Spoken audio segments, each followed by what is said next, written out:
Cumprimento a todos e cada um com a graça de nosso bom e eterno Deus. Eu sou o pastor Paulo Moraes e falo diretamente do estúdio da Assembleia de Deus Plena Unção, Rua do Amaral 95, Rio de Janeiro, pastor presidente Marcos Fernandes. Que a bênção de Deus repouse sobre todos nós em o nome santo do Senhor Jesus Cristo. Lembrando que a Assembleia de Deus Plena Unção, lugar de amor e comunhão.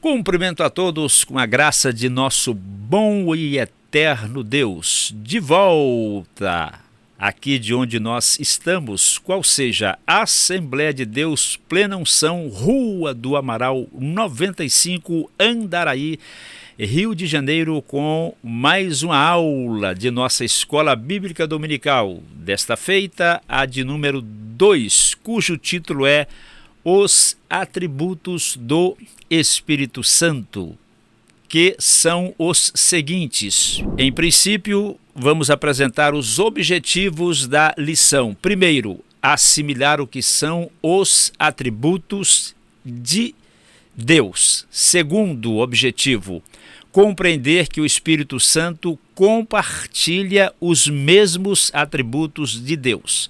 Terceiro objetivo, refutar ensinamentos equivocados que procuram diminuir ou invalidar a personalidade do Espírito Santo. Introdutoriamente, queremos dizer que uma das marcas distintivas do cristianismo é a sua crença no Espírito Santo como uma pessoa divina. E foi como uma pessoa que Cristo apresentou o Consolador e referiu-se a ele. Logo, o Novo Testamento reconhece explicitamente que o Espírito Santo é Deus. Atos capítulo 5, versículos 3 e 4. Desse modo, adentremos no tópico de número 1 desta nossa importante lição. O Espírito Santo é Deus. Vejamos o seguinte: o Pai é chamado de Deus. João capítulo 17, versículo de número 3, texto no qual Cristo deixou bem claro que o Pai é o único Deus. E esta é uma verdade implícita e explícita, encontrada nas páginas do livro sagrado. Mas também Efésios capítulo de número 1, versículo 3, confirma esta grande verdade. O texto claramente o diz: bendito o Deus e Pai de nosso Senhor Jesus Cristo, o qual nos abençoou com todas as bênçãos espirituais nos lugares celestiais em Cristo Jesus. Então, em Efésios 1, versículo 3, o texto não apenas afirma, reafirma, confirma, declara, proclama que o Pai é Deus, mas também ele é aquele que gerou a pessoa de Cristo, no que diz respeito ao seu corpo terrenal. Salmos 2, versículo de número 7, recitarei o decreto: Tu és meu filho, hoje te gerei. Mas também o texto escriturístico mostra que o Filho também é chamado de Deus. Romanos 9, versículo 5, o texto diz que ele é Deus bendito eternamente. Portanto, estamos a observar que, além de ser Deus, Cristo é bendito, e isto por toda a eternidade, pelos séculos dos séculos sem fim, isto é, para sempre e sempre. Significa que, assim como Deus o Pai, Cristo também é Deus de eternidade a eternidade. E agora a pessoa do Espírito Santo, também chamado de Deus. Atos capítulo 5, versículos 3 e 4. O apóstolo Pedro repreendeu a Ananias e também a sua esposa Safira, e quando Pedro interpelou Ananias, ele deixou muito claro: Ananias, não mentistes aos homens, mas a Deus, referindo-se estritamente, exclusivamente, naquela ocasião, unicamente à pessoa do Espírito Santo, deixando claro que ele realmente é também Deus.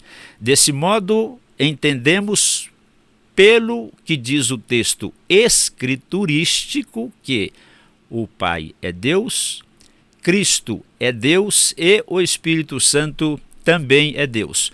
Note que aí em nosso esboço ainda tem outro texto, 1 de João 5:20, mencionando a pessoa de Cristo como sendo Deus. Lá diz claramente que ele é o verdadeiro Deus e a vida eterna.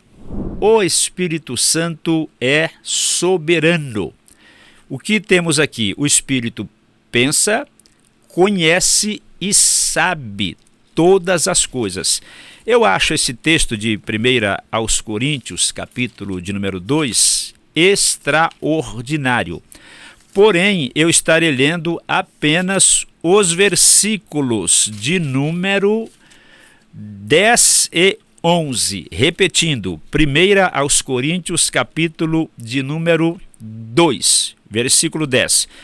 Mas Deus nos revelou pelo seu Espírito, porque o Espírito penetra todas as coisas, ainda as profundezas de Deus. Isso faz com que eu me lembre de que quando Cristo ressuscitou dentre os mortos, em conversa com os seus discípulos, soprou sobre eles e disse: recebeu o Espírito Santo.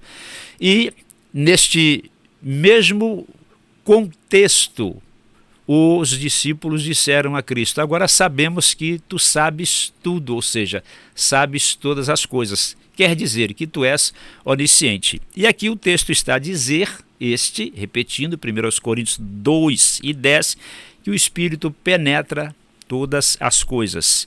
Tanto que, clarissimamente, se afirma ainda, ou seja, até mesmo as profundezas de Deus. E o versículo 11 o diz: assim também ninguém sabe as coisas de Deus, senão o Espírito de Deus.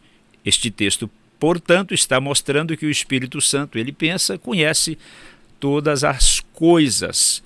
Outro ponto interessante: o Espírito Santo é aquele que ensina. O Senhor Jesus deixou isto claro antes de ser assunto aos céus. João 14, versículo 26, que quando o Espírito Santo viesse, ele nos ensinaria todas as coisas. Desse modo, sabemos, temos consciência plena de que o Espírito Santo, ele é o nosso grande mestre, ele é o nosso professor maior, ele é o nosso grande ensinador. Entretanto, ele também consola. João 14, 16. Note que eu escrevi ali o significado da palavra consolar: aliviar a dor, o sofrimento, confortar, e atitudes semelhantes da parte do Espírito Santo. Então, saiba você que o Espírito Santo é o teu consolador. Ele pode aliviar a sua dor, ele pode aliviar o seu sofrimento, e ele está pronto para confortar você nos momentos de maiores dificuldades de sua vida, quando o mar se tornar mais revoltoso e as coisas mais difíceis para você, o Espírito Santo te confortará. Mas ele também testifica de Cristo. João 15 e 26, Cristo diz que quando ele viesse, ele testificaria dele. Desse modo, eu quero explicar uma coisa aqui muito rapidamente. Cristo é nosso advogado, entretanto, ele também tem um advogado. O ato do Espírito Santo testificar de Cristo indica também que na terra o Espírito Santo é o advogado, ou seja, ele é aquele que defende a pessoa do Senhor Jesus Cristo, o que é um detalhe extremamente importante e interessante. E em Romanos 8:26, texto que nós abordamos na aula anterior, que o Espírito Santo é aquele que intercede com gemidos inexprimíveis. Fique claro, portanto, uma coisa: pelos santos, por aqueles que servem a Deus de maneira fiel, com sinceridade e inteireza de coração. 2 de Timóteo 2:19, o texto diz: todavia, o fundamento de Deus fica firme, tendo este selo: o Senhor conhece os que são seus, e qualquer que profere o nome de Cristo, aparte-se da iniquidade. Desse modo, fica claro que o Espírito Santo é soberano conjuntamente com o Pai e com o Filho. Passemos para o tópico 1.2. O Espírito Santo é soberano. Gênesis 1, versículo 26. Façamos o homem à nossa imagem e à nossa semelhança. Então, Deus é o Criador, Gênesis 1, versículo número 1, primeiro retrato que ele oferece de si mesmo à humanidade é exatamente esse, o de Criador. O Senhor Jesus também é o Criador de todas as coisas, João capítulo 1, versículo de número 3, porém, o Espírito Santo também é Criador e é um dos aspectos de sua soberania. Logicamente, a expressão façamos indica que Pai, Filho e Espírito Santo estavam juntos na criação, na formação do homem. Também Gênesis 11:7, desçamos e confundamos ali a sua língua, no famoso episódio envolvendo a Torre de Babel. E em Isaías 6:8, esse texto ele é magnífico, quando se indagou a pessoa do profeta: quem há de ir por nós? Preste atenção nessa expressão, por nós. Comparemos com Gênesis capítulo 3, versículo de número 22, quando o homem transgrediu o mandamento de Deus, Deus disse: eis que o homem, uma referência à pessoa de Adão, é como um de nós. Ora, nós quem? No plural. Então isso indica uma pluralidade de pessoas. Só pode ser uma referência à triunidade divina, Pai, Filho e o Espírito Santo. Então esse texto comprova que realmente o Espírito Santo é soberano. E quem indagou a Isaías quem há de ir por nós, quando se lê João capítulo número 12, foi a pessoa de Cristo, porque Cristo disse séculos depois que Isaías disse o que havia dito quando ele viu a glória do próprio Cristo de Deus. Então Cristo é o porta-voz da Trindade divina, mas o Espírito Santo estava presente também naquela ocasião. O Espírito Santo habita no cristão. João capítulo 14, versículo de número 17, esse texto magnífico eu irei ler todo na íntegra. O Espírito da verdade que o mundo não pode receber, porque não o vê nem o conhece, mas vós o conheceis, porque habita convosco e estará em vós. Todo cristão autêntico, legítimo, todo cristão convertido a Cristo, que nasceu da água e do Espírito, ele tem o Espírito Santo habitando continuamente em sua pessoa. E isto é uma verdade extraordinária, porque o único povo da terra que tem Deus habitando dentro de si é o povo de Deus, lavado e remido no sangue de Cristo vertido na cruz do Gólgota. Mas o Espírito também nos guia em toda a verdade. João capítulo 16, versículo de número 13. Eu estarei lendo apenas a parte final do texto escriturístico. Porque não falará de si mesmo, mas dirá tudo o que tiver ouvido e vos anunciará o que há de vir. Entretanto, eu preciso voltar atrás com a minha palavra, ou seja, eu preciso ler o texto todo. Então, do princípio, mas quando vier aquele, o Espírito de verdade, ele vos guiará em toda a verdade. Como eu li a parte B, em princípio, eu li agora a parte A, pronto. Formou a leitura completa do texto escriturístico. Então, Cristo deixou claro que o Espírito, quando viesse, ele guiaria a mim, a você, a todos aqueles que pertencem ao corpo de Cristo em toda a verdade. Então o Espírito ele está nos dirigindo sempre na verdade. Precisamos amá-la, buscá-la e desejá-la para que ela se revele a nós em sua completude. E ele também nos ensinaria todas as coisas. João 14, 26. Já dei uma palavra sobre isso. O Espírito é nosso mestre, é o nosso professor e devemos sempre aprender com ele. Passemos agora para o tópico 2, o Espírito e seus atributos. O que é um atributo? Uma característica ou uma marca que uma pessoa possui. Por exemplo, quando as pessoas conversam sobre você, logicamente, elas fazem menção aos seus atributos, ou seja, às suas características. Se você é uma pessoa honesta, íntegra, trabalhadora, fiel, elas falarão sobre estes atributos que lhe pertencem, suas características. Então, quando se fala sobre os atributos do Espírito, são as características inerentes, intrínsecas à sua pessoa, pertencentes a Ele como pessoa divina.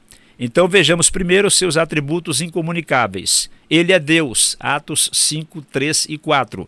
Já mencionei esse texto na nossa fala introdutória. Ele é eterno, Hebreus 9, 14. Nesse texto está escrito que Cristo ofereceu-se a si mesmo pelo Espírito eterno, imaculado a Deus. Mas o Espírito também, ele é o que? Onipresente. Desses 3 textos aqui que temos em nosso esboço, Romanos 15, 19, Atos 1 e 8, eu vou mencionar apenas Romanos capítulo 8, versículo 11. Esse texto diz claramente: e se o Espírito que ressuscitou ao Senhor Jesus Cristo dos mortos, uma tradução melhor aqui é como está na LTT, a Bíblia literal do texto tradicional. Ele ressuscitou ao Senhor Jesus Cristo dentre os mortos. Significa que ele ressuscitou a Cristo dentre os mortos e Cristo jamais voltaria a morrer novamente. Então isto indica que ele é onipotente. Ele detém todo o poder, tanto que ele trouxe Cristo de volta à vida. Uma única palavra importante sobre isto. E eu espero que você não se esqueça dela jamais. O Espírito Santo, sendo onipotente, ele pode todas as coisas, mas entendamos o que é poder todas as coisas. O Espírito Santo não pode realizar nada que seja contra a sua natureza santa, que seja contra a vontade dele. Então ele pode realizar todas as coisas, mas todas as coisas lícitas, que estejam dentro da vontade dele, do propósito dele, que não atentem contra a natureza santa que ele possui. Ele também é onisciente, conhece todas as coisas. 1 Coríntios 2, versículos 9 a 11, já falamos sobre esse texto, que ele sabe as coisas de Deus, inclusive ele consegue perscrutar as profundezas de Deus. E é onipresente, Salmos 139, versículos 7 a 10, um texto magnífico, escrito por Davi, que mostra que o Espírito Santo ele está presente em todos os lugares ao mesmo tempo. Agora o tópico número 2, o Espírito e seus atributos. Agora os incomunicáveis, ele é amoroso. Romanos 5,5 diz que o amor de Deus está derramado em nossos corações pelo Espírito Santo que nos foi dado. 143, Salmos, eu estou me referindo a Salmos, repetindo, 143, versículo 10, diz que o Espírito Santo ele é bom e devemos provar, experienciar essa bondade do Espírito Santo em nossas vidas. Em 1 Coríntios 2 e 13, em comparação ou correlacionando este versículo com o capítulo 12, versículo 8, entende-se pela Escritura Sagrada que ele é sábio. Tanto que em 1 Coríntios 12, 8, o texto ensina que é ele quem reparte a palavra da sabedoria, que é o dom espiritual. Ora, se ele reparte a palavra da sabedoria, logicamente, implicitamente, deve-se compreender e aceitar a verdade escriturística de que o Espírito Santo, ele é sábio e também é santo. 1 Coríntios capítulo 6, versículos 14 e 20, texto no qual Paulo escreveu sobre a fornicação, que não se deve relacionar-se com uma meretriz para não tornar-se o mesmo espírito com ela. E então Paulo no texto afirma claramente: não sabeis vós que sois o templo do Espírito Santo de Deus. E, inclusive, é bom ressaltar que a palavra templo ali significa o lugar mais santo. Então, o nosso corpo não nos pertence. Ele pertence à pessoa do Espírito Santo. O lugar no qual ele habita é o seu templo, porque ele é completamente santo e devemos também nos santificar a cada dia de nossa existência na face desta terra, a fim de que um dia possamos ser removidos desta terra para estarmos com Cristo na eternidade propriamente dita. Os atributos do Espírito Santo na poesia hebraica. Primeiro, o salmista implorou a Deus: não me lances fora da tua presença e não retires de mim o teu Espírito Santo. Perceba que em nosso esboço eu faço a comparação com 1 Samuel 16 e 14, quando o texto escriturístico diz: e o Espírito se retirou de Saul. E sabemos o que aconteceu. Após este fato ter ocorrido, isto é, repetindo, o Espírito de Deus ter se retirado de Saul, Deus enviava um espírito maligno para atormentar Saul, e ele, infelizmente, findou por morrer sem paz, sem esperança, sem Deus e sem salvação. E Davi, obviamente, conhecedor desta história melancólica, dramática, deprimente de Saul, ele temeu e tremeu na base e implorou a Deus: não me lances fora da tua presença e não retires de mim o teu Espírito Santo.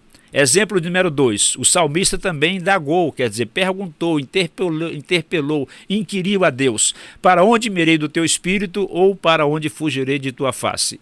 Resposta: não há como se fugir da presença do Espírito Santo. Era isso que Davi estava claramente deixando bem claro em sua indagação dirigida diretamente à pessoa de Deus, o Pai. E, finalmente, o salmista pediu orientação ao Espírito de Deus a fim de que ele o livrasse de seus inimigos. Salmos 143 e 10. Ensina-me a fazer a tua vontade, pois és o meu Deus, guie-me o teu bom Espírito por terra plana. Novamente, queremos reafirmar que o Espírito Santo é bom e que aqui o texto claramente ensina que ele orientava Davi e ele está pronto, disposto para orientar também a mim e a você. Finalmente, o salmista reconhece que a glória de Deus também se manifesta em sua criação. Salmos 104, versículos 30 e 31. Envias o teu Espírito e são criados, e assim renovas a face da terra. A glória do Senhor seja para sempre. Alegre-se o Senhor em suas obras. Falamos sobre o Espírito Santo como Criador lá atrás. Esse texto aqui claramente deixa bem claro que o Espírito Santo é Criador, conforme já dissemos. Envias o teu Espírito e são criados. Então ele aqui é mostrado como também aquele que criou todas as coisas. Estamos agora partindo para a conclusão de nossa aula. Ao contemplarmos os atributos do Espírito Santo, reconhecemos que sua essência é a mesma do Pai. Não há distinção entre eles, embora cada um haja com intenções autônomas. Logo, finalizando a aula, apresentamos a conclusão: atividades para fixação. Quais são os dois tipos de atributos que o Espírito Santo possui devido à sua divindade. Ora, agora, depois que estudamos isto, certamente você já sabe quais são esses dois atributos. Os atributos incomunicáveis, exclusividade de Deus, por quê? Porque eles não podem ser comunicados a nós, seres humanos, meros mortais, mesmo salvos por Cristo Jesus, ainda que sejamos, segundo de Pedro 4, participantes da natureza divina, mas não somos deuses nem pequenos deuses. E os seus atributos comunicáveis, aqueles que Deus, o Espírito Santo, compartilha com a sua criação, como por exemplo amor, bondade e outros atributos. E assim estamos encerrando mais uma aula de nossa Escola Bíblica Dominical, a de número 2. Agradecendo a você por ter acompanhado esta aula, estudando-a conosco em sua completude. Juntos crescemos um pouco mais na graça e no conhecimento de nosso bom e eterno Deus. Lembrando a você que a nossa igreja é a Assembleia de Deus, plena unção, lugar de amor e comunhão. Deus te abençoe por Cristo Jesus e até a nossa próxima aula de número 3. Amém.